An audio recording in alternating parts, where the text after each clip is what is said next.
चलिए बुलेटिन में खबरों का सिलसिला लगातार यूं ही जारी रखेंगे, लेकिन एक बार फिर से नजर डाल लेते हैं अब तक की हेडलाइंस पर।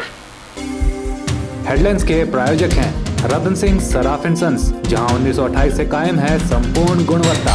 रिफ्रेश, एक ऐसा एहसास जो कर दे आपको refresh. Chawla square, hot and favourite of Ludhiana. और एसीसी गोल्ड, सपनों का घर रखे सुरक्षित। पडल मैदान में मोदी की रैली को लेकर उमड़ा लोगों का भारी हुजूम, हजारों लोगों ने की शिरकत।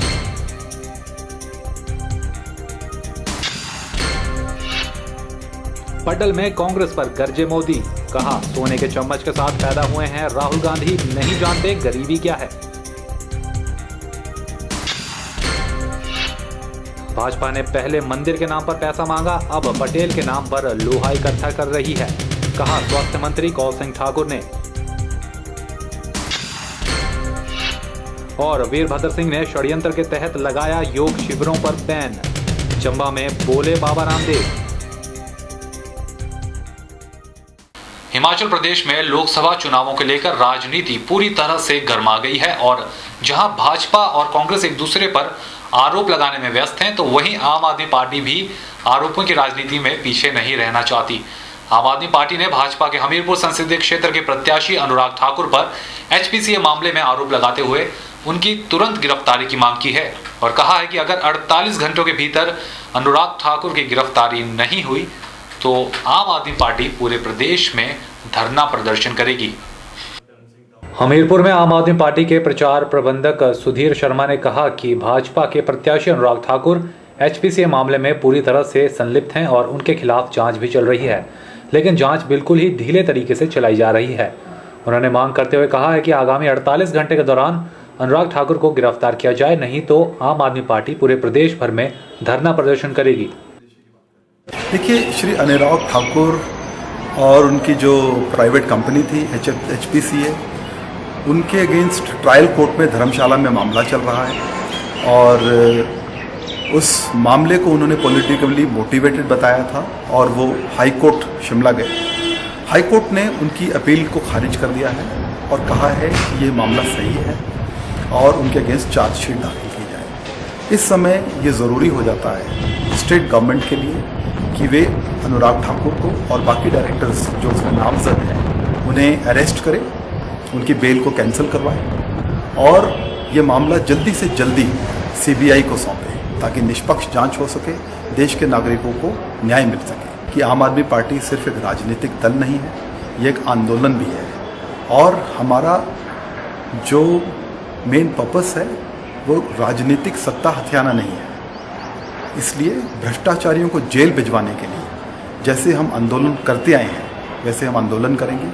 आज और कल में आप देखेंगे कि हमीरपुर कॉन्स्टिट्यूएंसी, जिसके अंदर बिलासपुर, ऊना और हमीरपुर ज़िले आते हैं, वहाँ आम आदमी पार्टी धरना करेगी, प्रदर्शन करेगी, एक शांतिपूर्ण प्रदर्शन करेगी। यदि अगले 48 घंटों के अंदर अनुराग ठाकुर जी को अरेस्ट नहीं किया जाता तो ये धरना हम पूरे प्रदेश में फैलाएंगे और फिर पूरे देश में निकल जाएंगे। के न्यूज़ के लिए हमीरपुर से अवरिंदर सिंह की रिपोर्ट। चलिए अगली खबर चंबा से और जुड़ी हुई है बाबा रामदेव से, जो आजकल कंट्रोवर्सीज में घिरे हुए हैं। योग गुरु स्वामी रामदेव ने चंबा में आयोजित एक प्रेस वार्ता में कहा कि भारतीय राजनीति एक बहुत बड़ी करवट ले रही है और इस बार देश में अप्रत्याशित चुनाव परिणाम इस रूप में आने वाले हैं कि कांग्रेस शायद इन चुनावों में अर्धशतक भी न लगा पाए। हिमाचल प्रदेश से तो कांग्रेस का सुपड़ा साफ हो जाएगा। यह शब्द थे बाबा रामदेव के चंबा में आयोजित एक प्रेस वार्ता के दौरान। बाबा रामदेव ने कहा कि इन चुनावों में दैवत्व का प्रतिनिधित्व मोदी कर रहे हैं और असुरी शक्तियों का प्रतिनिधित्व कांग्रेस का शीर्ष नेतृत्व कर रहा है। उन्होंने कहा कि कांग्रेस ने बेरहमी के साथ हिंदुस्तान को लूटा है। उन्होंने आरोप लगाया है कि कोयले व काले धन की कालिक से कांग्रेसी नेताओं का मुंह काला है। बाबा बोले कि बोफोर्स हो या 2G घोटाला या कोई अन्य घोटाला, सारे घोटालों के तार एक ही परिवार से जुड़े हैं। रामदेव ने कहा कि नरेंद्र मोदी के ऊपर हर रोज नए इल्जाम लगाए जा रहे हैं, लेकिन अब देश के लोगों ने मन बना लिया है कि एक मौका मोदी को देना है। अब की बार मोदी सरकार का नारा किसी राजनीतिक पार्टी ने नहीं बल्कि आम जनमानस ने तय किया है। उन्होंने कहा कि शांता कुमार जैसे व्यक्तित्व राजनीति में बिरले ही होते हैं। उन्होंने कहा कि वे 2 दिन की यात्रा पर कांगड़ा चंबा आए थे और इस दौरान कई बड़े आयोजन रखे गए थे। वे इस दौरान 1 लाख लोगों को बीमारियों से मुक्त करना चाहते थे, लेकिन प्रदेश सरकार ने इससे उन्हें वंचित कर दिया। कांग्रेस ने षड्यंत्र रचकर चुनाव आयोग पर दबाव डालकर उनके योग शिविरों पर पाबंदी लगा दी। रामदेव ने वीरभद्र पर निशाना साधा और कहा कि मुख्यमंत्री का शिविरों को रोकने का यह प्रयास इस रूप में था कि यदि शांता कुमार जैसे बड़े व्यक्तित्व वाले नेता संसद पहुंचते तो वीरभद्र का अस्तित्व खतरे में पड़ जाता, क्योंकि मुख्यमंत्री दिल्ली दरबार से दागी होकर लौटे हैं। भारतीय राजनीति एक बहुत बड़ी करवट ले रही है और 67 सालों के बाद अप्रत्याशित चुनाव परिणाम इस रूप में आने वाले हैं कि शतक की तो बहुत दूर की बात है, अर्धशतक भी शायद कांग्रेस नहीं लगा पाएगी। और हिमाचल प्रदेश से, इस देवभूमि से तो कांग्रेस का सुपड़ा साफ होगा। देवत्व का प्रतिनिधित्व मोदी जी कर रहे हैं और असुरत्व का प्रतिनिधित्व कांग्रेस पार्टी का शीर्ष नेतृत्व कर रहा है, जिसने बेरहमी के साथ हिंदुस्तान को लूटा है। कोयले और काले धन की कालिक से यूपी अध्यक्षा का और प्रधानमंत्री का मुंह काला है। सबसे बड़ी बात यह है कि चाहे बोफोर्स घोटाला हो, चाहे 2G घोटाला हो, चाहे वो हेलीकॉप्टर घोटाला हो, चाहे कोयला घोटाला हो, सारे घोटालों के तार एक ही परिवार से क्यों जुड़े नजर आते? इस नेहरू खानदान ने एक लुटेरे खानदान का रूप ले लिया है। मोदी जी के ऊपर हर दिन नए नए इल्जाम लगाए जाते हैं, लेकिन अब देश के लोगों ने मन बना लिया कि एक मौका मोदी को देना है। अब की बार मोदी सरकार जो ये नारा है, ये कोई राजनीतिक पार्टी का नहीं, एक जनमानस ने तय कर लिया है। शांता जी जैसे व्यक्ति राजनीति में बिरले ही होते हैं।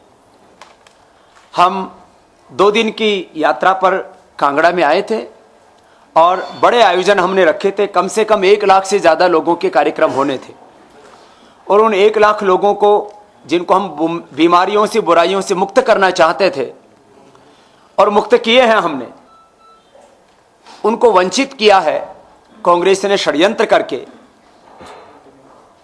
चुनाव आयोग पर अनावश्यक दबाव डाल करके। कोशिश ये थी, वीरभद्र जी का यह अभद्र प्रयास इस रूप में था कि शांता कुमार जी का एक बहुत बड़ा व्यक्तित्व है और यदि दिल्ली जाते हैं तो उनका आभा मंडल खत्म हो जाएगा। अपने योग शिविरों पर लगे बैन से तिलमिलाए बाबा अपनी चंबा यात्रा के दौरान कांग्रेस पर बरसते हुए नजर आए। वैसे एक समय वह भी था जब बाबा किसी भी पार्टी को सपोर्ट करने के मूड में नहीं होते थे और इस कारण उन्होंने अपनी एक पार्टी भारत स्वाभिमान पार्टी भी बना ली थी। लेकिन इन चुनावों के आते आते बाबा पर भगवा रंग हावी हो गया और अब वे पूरी तरह भाजपा के समर्थन में झंडा बुलंद किए हुए हैं। के न्यूज के लिए चंबा से बॉबी सिंह की रिपोर्ट। हिमाचल प्रदेश कर्मचारी संघ की राज्य स्तरीय बैठक में कर्मचारी संघ ने प्रदेश सरकार द्वारा अपनाए जा रहे रवैये पर कड़ी प्रतिक्रिया व्यक्त की है। कर्मचारी संघ ने सरकार के प्रति रोष प्रकट करते हुए कहा है कि न्यायिक कर्मचारी अपनी अनेक लंबित पड़ी मांगों को लेकर लंबे समय से प्रदेश सरकार से गुहार लगाते आए हैं, लेकिन हिमाचल प्रदेश सरकार उनको हमेशा नजरअंदाज करती आ रही है। कर्मचारी संघ के अध्यक्ष सुरेश ठाकुर ने कहा कि सर्वोच्च न्यायालय ने अपने फैसले में जस्टिस शेट्टी पे कमीशन की सिफारिशों को 1 अप्रैल 2003 से लागू करने के आदेश दिए थे, लेकिन प्रदेश सरकार ने साल 2005 में हिमाचल प्रदेश अधीनस्थ न्यायालय अधिनियम 2005 को बनाकर जस्टिस शेट्टी पे कमीशन की सिफारिशों को लागू नहीं किया। प्रदेश सरकार के इस रवैये पर हिमाचल प्रदेश न्यायिक कर्मचारी संघ ने हिमाचल प्रदेश उच्च न्यायालय में एक याचिका दायर की थी, जिसका फैसला 3 जनवरी 2014 को न्यायालय की डिविजनल बेंच ने प्रदेश न्यायिक कर्मचारी संघ की याचिका स्वीकार करते हुए कर्मचारियों के पक्ष में किया था। जस्टिस शेट्टी के पे कमीशन की सिफारिशों को 1 अप्रैल 2003 से प्रदेश कर्मचारियों के हक में लागू करने के आदेश दिए हैं, लेकिन 3 महीने बीत जाने के बाद भी प्रदेश सरकार ने उच्च न्यायालय के आदेशों का पालन नहीं किया है। आज दिन तक नहीं होने दिया। हमने ना किसी पार्टी को समर्थन दिया और ना किसी पार्टी के खिलाफ काम किया, पर आज ये मजबूरी बन गई कि मुख्यमंत्री महोदय के साथ मैंने कम से कम शिमला वाले कर्मचारी मेरे यहाँ पर बैठे रोशन जी इकट्ठे होने की जरूरत है और पूरे हिमाचल प्रदेश में ये मैसेज देने की बात है और एनजीओ फेडरेशन में जो लीडर हैं उनको मैसेज देने की जरूरत है कि आप कर्मचारियों को नुकसान मत करो। आप मुख्यमंत्री के पीछे रह करके लाखों कर्मचारियों को नुकसान मत करो। आप अपनी फायदे के लिए, जो एनजीओ के लीडर हैं, अपने फायदे के लिए चारों ओर मुख्यमंत्री से मिनिस्टर के साथ घूमते हैं, पर एम्प्लॉय का शोषण कर रहे हैं, तो सरकार के खिलाफ मतदान करेगा और सर्वसम्मति से ये जनशक्ति महोदय आप इस रेजोल्यूशन को पास करेंगे। अभी क्योंकि मैं पूरे डिस्ट्रिक्ट के प्रेसिडेंट को बोलने का या डिस्ट्रिक्ट से आए हुए जितने भी कर्मचारी हैं उनको बोलने का मौका दूंगा, क्योंकि हमारी आपातकालीन मीटिंग है, विशेष मीटिंग है। इस मीटिंग में जितने भी मुद्दे हैं वो तय किए जाएंगे, सर्वसम्मति से फैसले लिए जाएंगे और 2 प्रकार के फैसले होंगे। एक फैसला होगा हिमाचल प्रदेश सरकार के खिलाफ और साइमल्टेनियसली दूसरा फैसला होगा हिमाचल प्रदेश हाईकोर्ट के खिलाफ। के न्यूज़ के लिए हमीरपुर से अवरिंदर सिंह की रिपोर्ट। चलिए वक्त हो चला है के न्यूज पर एक छोटे से ब्रेक का। कहीं मत जाइएगा, ब्रेक के बाद खबरों का सिलसिला यूं ही जारी रखेंगे। Registration starts for 9th, class 10th, plus 1 and plus 2. We provide school income coaching innovative programs and 4 years intensive coaching programs, class 9th to class 12th under one roof. We have well experienced faculty, study material and assignments, preparing students for competitive exams by timely test, subjective as well as objective for IIT, JEE and medical pattern. We conduct timely unit test, terminal test and test reports to parents. Individual attention and proper counseling for students. We have a proper library facility and hostel and PG facility. For a bright career and to crack the competitive exams, contact Sachdeva International School, Padal, Mandi. Gupta shawl emporium, जहां आप पाएंगे बेहतरीन व उच्च quality की shawl की विस्तृत variety. यहां pure woollen Kullu shawl, Kashmiri shawl, Angora shawl, cashmilon shawl, feather shawl, pashmina shawl के साथ ही शॉल की और भी बहुत सी वैरायटी उपलब्ध है। तो देर न कीजिए और आज ही पहुंचे गुप्ता शॉल एम्पोरियम, सब्जी मंडी के साथ नेर चौक, डिस्ट्रिक्ट मंडी। मोबाइल 9459125400। अब चला गया लकड़ी के दरवाजे और खिड़कियों का रिवाज, जब उपलब्ध हैं एल्युमिनियम फैब्रिकेशन से जुड़े experts MS Singh aluminium and stainless steel fabrication, जो आधुनिक तकनीकों का इस्तेमाल कर बनाते हैं aluminium doors, window, office chamber, steel railing, बॉल्स्टर railing, grill व गेट आदि। साथ ही यहाँ उपलब्ध हैं ग्राइंडर मशीन, ड्रिल मशीन और आधुनिक स्टील और एल्युमिनियम कटर। तो आज ही पहुंचे MS Singh aluminium and stainless steel fabrication, 124/12 Ramnagar, Namdhari gurdwara के नजदीक, मंडी।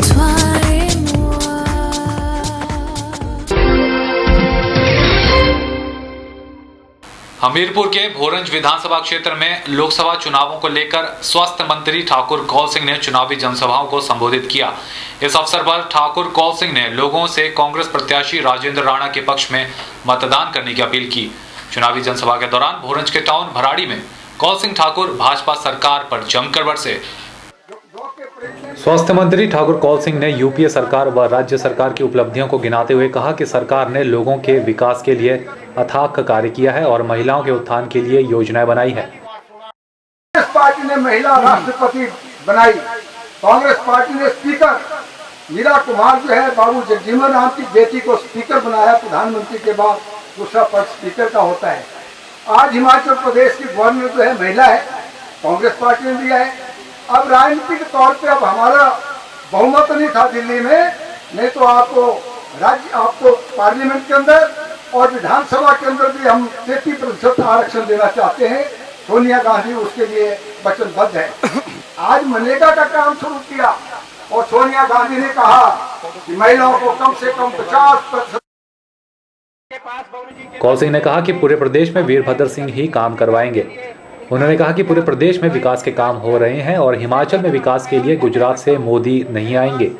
उन्होंने जनता से अपील की कि कांग्रेस पार्टी के प्रत्याशी राजेंद्र राणा के पक्ष में मतदान करें। स्वास्थ्य मंत्री कौल सिंह ठाकुर ने कहा कि भाजपा ने पहले अयोध्या में राम मंदिर के नाम पर लोगों से पैसा इकट्ठा किया और अब सरदार वल्लभ भाई पटेल के नाम पर लोहा इकट्ठा कर रही है। मंदिर के पैसे का हिसाब तो अभी तक जनता को नहीं मिला है और अब लोहे को किसी स्टील फैक्ट्री में पिघलाकर पैसे को अपनी जेब में भाजपाई रखेंगे। हिमाचल प्रदेश किसी नहीं आना है। वीरभद्र सिंह सरकार हिमाचल प्रदेश में काम करेगी और हमारी वीरभद्र सिंह सरकार जो है हिमाचल में विकास के काम प्रचुर में नहीं करती, हम थोक में विकास के काम करते हैं, थोक में करते हैं। इसलिए मुझे आपसे हाथ जोड़ करके निवेदन करना है कि आइए हम संकल्प लेते हैं, अपने अपने गांव में जाकर के कांग्रेस पार्टी के लिए प्रचार करेंगे। बूथ स्तर पे सभी लोगों को जो है वोट देने के लिए लाएंगे और कांग्रेस पार्टी के लिए वोट दिलाएंगे। आज क्योंकि आचार संहिता है, हम किसी बात की घोषणा नहीं कर सकते। चुनाव के बाद आपके चुनाव क्षेत्र में आप लोगों का धन्यवाद करने आएंगे तो निश्चित तौर पे आपकी जो भी यहाँ की समस्या होगी, स्वास्थ्य संबंधी समस्या होगी, उसको हल करेंगे। पिछली बार मैं भोरंज आया था, लोगों ने एक मांग की थी कि भोरंज का सामुदायिक जो स्वास्थ्य केंद्र है उसको 50 बिस्तरों का सिविल हॉस्पिटल बना दिया जाए। के न्यूज के लिए हमीरपुर से अमरिंदर सिंह की रिपोर्ट। बंटी संसदीय क्षेत्र से वाम दलों के साझा प्रत्याशी कुशाल भारद्वाज आजकल सराज दौरे पर हैं। इसके तहत आज उन्होंने छतरी, बक्सियाड़, जंजैहली का चुनावी दौरा किया। अपने संबोधन के दौरान इन क्षेत्रों में बोलते हुए भारद्वाज ने कहा कि दोनों सरकार, चाहे वह भाजपा की हो या कांग्रेस की, दोनों ही विकास विरोधी हैं। इनका मुख्य उद्देश्य सत्ता हासिल करना है। उन्होंने कहा कि चुनाव समाप्त होने की ओर हैं, मगर जनता अभी तक यह नहीं समझ पाई है कि दोनों पार्टियां देश को किस रास्ते पे ले जाना चाहती है। उन्होंने कहा कि कम्युनिस्ट पार्टी हमेशा से किसानों, बागवानों और गरीबों की हितैषी रही है। उन्होंने कहा कि भाजपा और कांग्रेस बिना किसी मुद्दे के चुनाव लड़ रहे हैं। प्रदेश हो या देश, सिर्फ परिवारवाद की ही लड़ाई चल रही है। उन्होंने कहा कि लाल झंडे के तले ही देश उन्नति के पथ पर अग्रसर हो सकता है।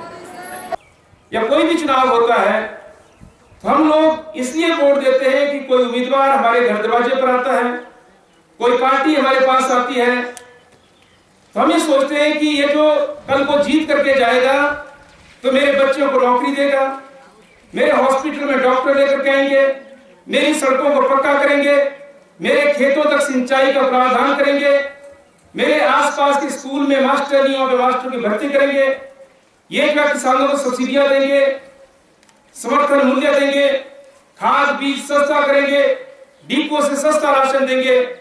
लेकिन एक बार जब सरकार बन जाती है, सरकार कांग्रेस की बनती है, तो जनता से किए वायदे भूल जाती है।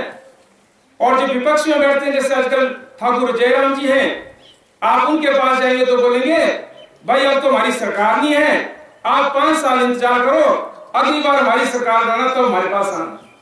जब भाजपा की सरकार होती है तो वो तो कोई काम नहीं करती, और कांग्रेस के नेता के पास आप जाएंगे तो बोलते कि अभी हमारी सरकार नहीं है, आप इंतजार करो, अगली बार हमारी सरकार आना तब हम काम करेंगे। इस लाल झंडे के अलावा कोई नहीं है जो 12 महीने 24 घंटे जनता के लिए लड़ता हो। के न्यूज के लिए जंजैहली से KR कौशल की रिपोर्ट। के न्यूज पर खबरों का सिलसिला लगातार यूं ही जारी रखेंगे। मंडी और हिमाचल की ताजा तरीन खबरों को जानने के लिए देखते रहिए के न्यूज।